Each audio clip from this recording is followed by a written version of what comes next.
guys, it's Dr. Sabrina Siegel here and welcome to Brain Myth Monday.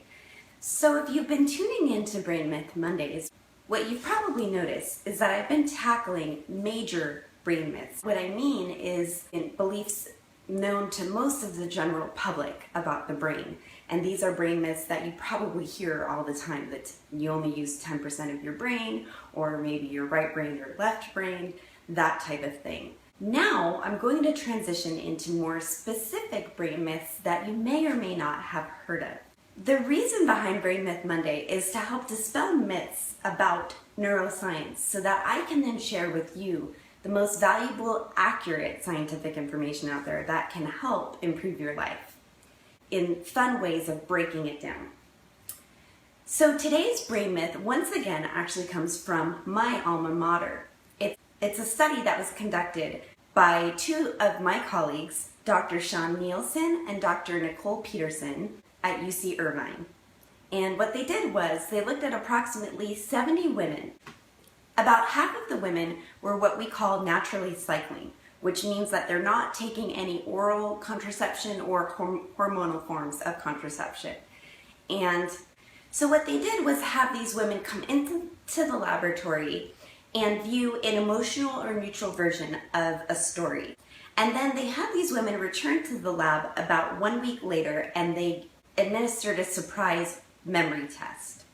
What we found in the past when we conducted the study in men and women is that men tended to recall more of the gist of the emotional story, and women tended to recall more of the details of the emotional story. There was this memory enhancement that occurred compared to the neutral version of the story, but in women it was the details and in men it was the gist. Now, what these researchers found in this study is that the women who were naturally cycling, so not taking any oral contraception, recalled more of the detailed information in the emotional story. And the women who were taking oral contraception recalled more of the gist of the emotional story. Now, when the media got a hold of this, they went crazy about these results, and they suggested that the birth control pill impairs memory in women and that it alters memory in a negative way. I think it's, once again, important to remember that the media has a job to do, and what they like to do is create sexy headlines. And scientists have a job to do, and that's to bring you the truth.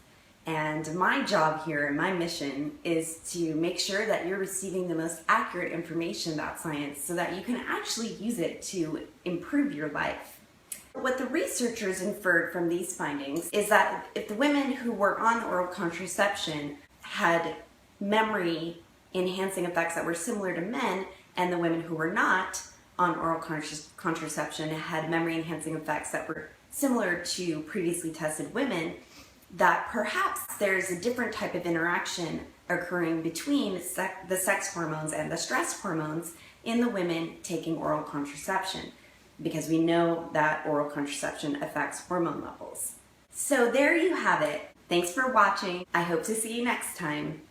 For more information on exercise in the brain, go to www.drsabrinasiegel.com, or you can also tune into my podcast called Action Potential, and it can be found in the iTunes stores. Until next time, bye-bye.